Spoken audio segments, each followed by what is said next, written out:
ওম শান্তি। আজকের এই বিশেষ বিস্তারিত আলোচনায় স্বাগত জানাচ্ছি। আমরা আজ একটা দারুণ ইন্টারেস্টিং সোর্স মেটেরিয়াল নিয়ে কথা বলবো। হ্যাঁ, ওম শান্তি। আজকের সোর্সটা আসলেই খুব গভীর। একদম। আজকের এই আলোচনার ভিত্তি হল একটি অত্যন্ত বিশেষ পাঠ, যাকে বলা হয় মুরলি।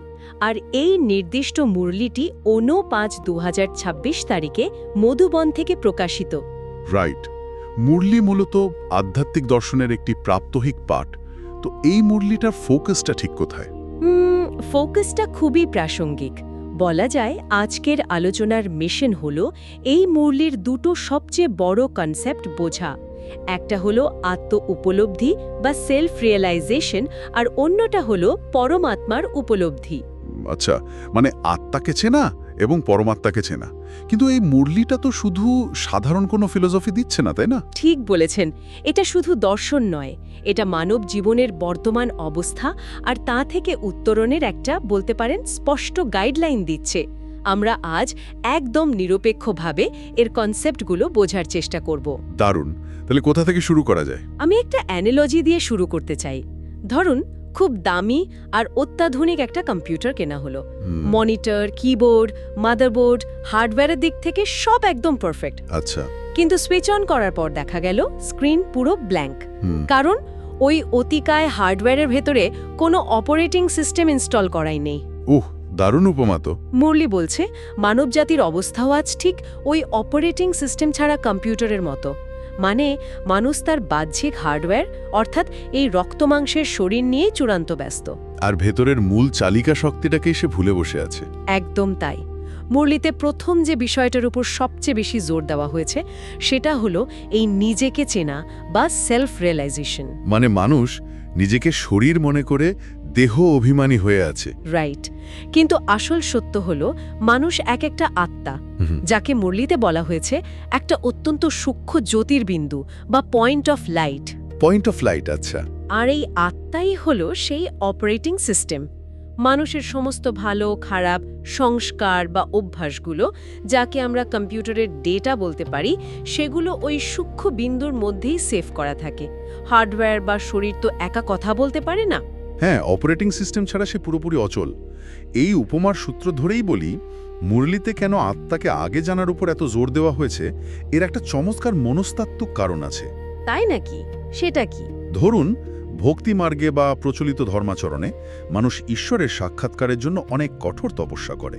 কিন্তু মুরলি বলছে আত্মা জিনিসটা আসলে কি, সেটাই মানুষ জানে না। মানে যে খুঁজছে সে নিজেকেই চেনে না। ঠিক তাই। আধ্যাত্মিক জ্ঞানে আত্মাই হলো সেই মূল রিসিভার। এখন রিসিভার যদি ঠিকমতো অন না থাকে বা সেই যদি নিজের পরিচয়ই না জানে, তবে বাইরের কোনো আধ্যাত্মিক জ্ঞান কি কাজ করবে? না, কখনোই করবে না। সিগন্যাল যতই স্ট্রং হোক, রিসিভার তো অফ। রাইট। যতক্ষণ না কেউ নিজেকে ওই অপারেটিং সিস্টেম বা জ্যোতির্বিন্দু আত্মা বলে বুঝতে পারছে, ততক্ষণ আধ্যাত্মিক যাত্রা শুরুই হয় না।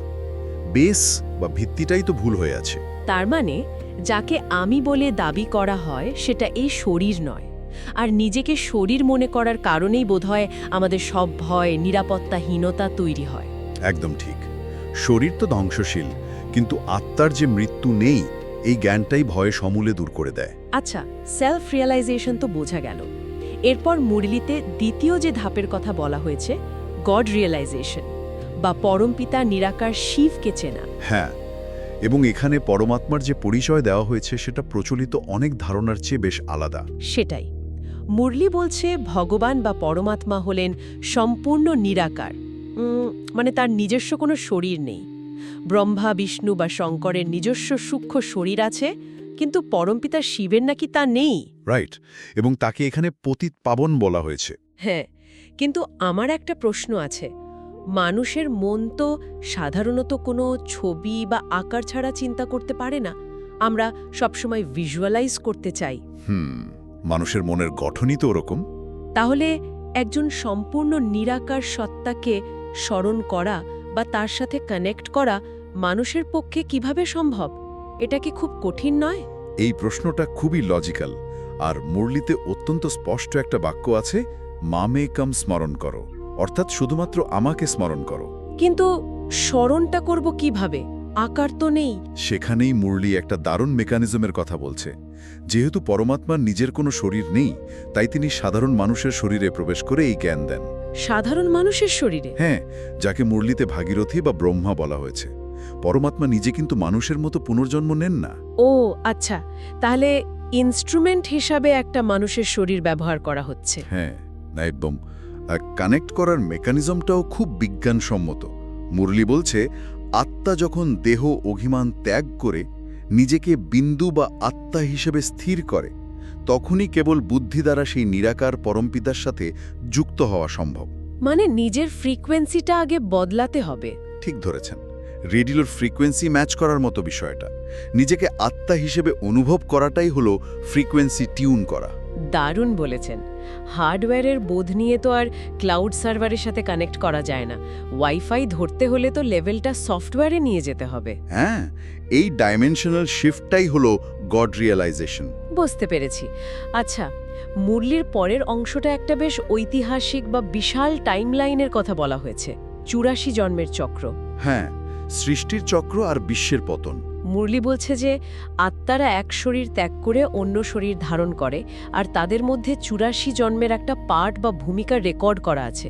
কিন্তু আত্মারাই পবিত্রতা বা এনার্জি হারালো কিভাবে? এটা বোঝানোর জন্য মুরলিতে বিশ্বের মানচিত্রের একটা চমৎকার উদাহরণ দেওয়া হয়েছে। মানচিত্র মানে জিওগ্রাফিক্যাল ম্যাপ? হ্যাঁ, শিক্ষকরা যেমন স্কুলে ম্যাপ দেখিয়ে বোঝান লন্ডন কোথায়, আমেরিকা কোথায়, তেমনি আধ্যাত্মিক চিত্রগুলোর সাহায্যে এই সৃষ্টির চক্রকে বোঝানো হয়। আচ্ছা।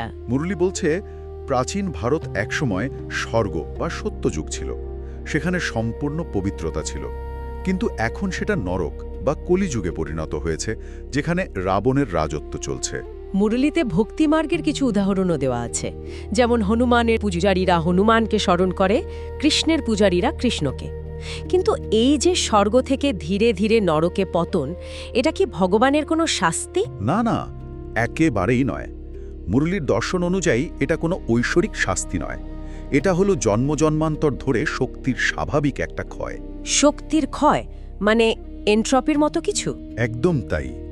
বিজ্ঞানে যেমন এন্ট্রপি আছে, সিস্টেম ধীরে ধীরে এনার্জি হারায়, এখানেও আত্মারা প্রথমে শতপ্রধান বা সম্পূর্ণ পবিত্র থাকে, কিন্তু পার্ট প্লে করতে করতে চক্রে ঘুরতে ঘুরতে তাদের এনার্জি কমে যায়। ও, মানে ব্যাটারি ড্রেন হওয়ার মতো ব্যাপার। রাইট। এই শক্তির অবক্ষয়ের কারণেই তারা একসময় পতিত বা তমপ্রধান হয়ে পড়ে। আচ্ছা, এখানে সূর্যবংশী আর চন্দ্রবংশীদের প্রসঙ্গও এসেছে মুরলিতে। আমরা তো বিভিন্ন গল্পে শুনি যে এদের মধ্যে যুদ্ধ হয়েছিল। হ্যাঁ, কিন্তু মুরলি খুব স্পষ্টভাবে বলছে যে সূর্যবংশী আর চন্দ্রবংশীদের মধ্যে কোনো যুদ্ধই হয়নি। দাঁড়ান, সত্যিই কোনো যুদ্ধ হয়নি? না, এগুলো মূলত আলাদা আলাদা বংশ বা সময়কাল। সত্যযুগে শক্তির স্তর যখন সর্বোচ্চ, তখন তারা সূর্যবংশী, আর ত্রেতা যুগে শক্তির একটু অবনতি হলে চন্দ্রবংশী। ও আচ্ছা, মানে সময়ের সাথে সাথে স্বাভাবিক একটা শিফট, এর পেছনে কোনো সংঘাত বা যুদ্ধ নেই। একদম তাই। পুরো চক্রটাই একটা স্বাভাবিক প্রসেস। তাহলে এন্ট্রপি বা শক্তির ক্ষয় যদি স্বাভাবিক হয়, একে রিভার্স করা বা উল্টানোর উপায় কি? পতিত থেকে আবার পবিত্র হওয়া যাবে কিভাবে? মুরলির খুব প্র্যাকটিক্যাল একটা সমাধান দিয়েছে, সেটা হলো পরমপিতার স্মরণ এবং যোগবল। যোগবল মানে যোগের শক্তি? হ্যাঁ, এই যোগবলের দ্বারাই আত্মার ভেতরের খাদ বা অপবিত্রতা দূর হবে, আর একেই বলা হয়েছে বিকর্ম বিনাশ বা পাপ ধ্বংস হওয়া। বিষয়টা কি অ্যান্টিভাইরাস স্ক্যানের মতো কাজ করে? অসাধারণ উপমা। ঠিক তাই। পরমাত্মার ফ্রিকোয়েন্সির সাথে কানেক্ট করলে যে শক্তি আসে, সেটা আত্মার ভেতরের ভাইরাসের মতো নেতিবাচক সংস্কারগুলোকে পুড়িয়ে দেয়। সোনার ভেতরের খাদ যেমন আগুনে পোড়ালে দূর হয়। দারুণ। তবে মুরলিতে শুধু এই ফিলসফি দেওয়া হয়নি, কিছু দারুণ প্র্যাকটিক্যাল উপদেশও দেওয়া আছে, মানে বাস্তব জীবনে এই জ্ঞান কিভাবে প্রয়োগ করতে হবে। হ্যাঁ, বিশেষ করে যখন বাধা বা বিঘ্ন আসে। রাইট। মুরলিতে বলা হয়েছে যে যারা এই নতুন জ্ঞান শুনে তর্ক করতে আসে বা শোরগোল করে, তাদের সাথে অযথা বিতর্কে জড়ানো যাবে না। এই মানসিক বিচক্ষণতার দিকটা আসলেই খুব ইম্পর্ট্যান্ট, কারণ জনসম্মুখে কোনো গভীর বিষয় নিয়ে কথা বললে তা সহজেই তর্কে রূপ নেয়। সেখানে মানুষের ইগো বা অহংকার চলে আসে। ঠিক। তখন সত্য জানার চেয়ে তর্কে জেতাটাই মুখ্য হয়ে যায়। তাই মুরলি বলছে, একান্তে এসে বোঝো। আর এখানেই 7 দিনের ভাটটি বা একান্তে বসে গভীরভাবে বোঝার প্রক্রিয়ার কথা বলা হয়েছে। এই 7 দিন বিষয়টা কি কোনো সাইকোলজিক্যাল প্রসেস? হ্যাঁ, এটা অত্যন্ত বিজ্ঞানসম্মত। নতুন কোনো ধারণা যা মানুষের প্রচলিত চিন্তার একদম বিপরীত, সেটা গ্রহণ করার জন্য একটা শান্ত পরিবেশ দরকার। তা তো বটেই। আর শেখাটা হতে হয় ধাপে ধাপে। আগে পরমপিতাকে চিনতে হবে, তারপর আত্মা, তারপর সৃষ্টির চক্র।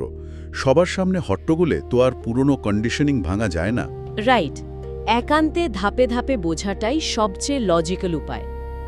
আচ্ছা, আমরা তো সেলফ রিয়েলাইজেশন থেকে শুরু করে সৃষ্টির চক্র সবই জানলাম, কিন্তু মুরলির শেষ অংশে অত্যন্ত আকর্ষণীয় একটা রূপক বা অ্যানালজি ব্যবহার করা হয়েছে। নাম্বার 1 বিজনেসম্যান হওয়ার ব্যাপারটা।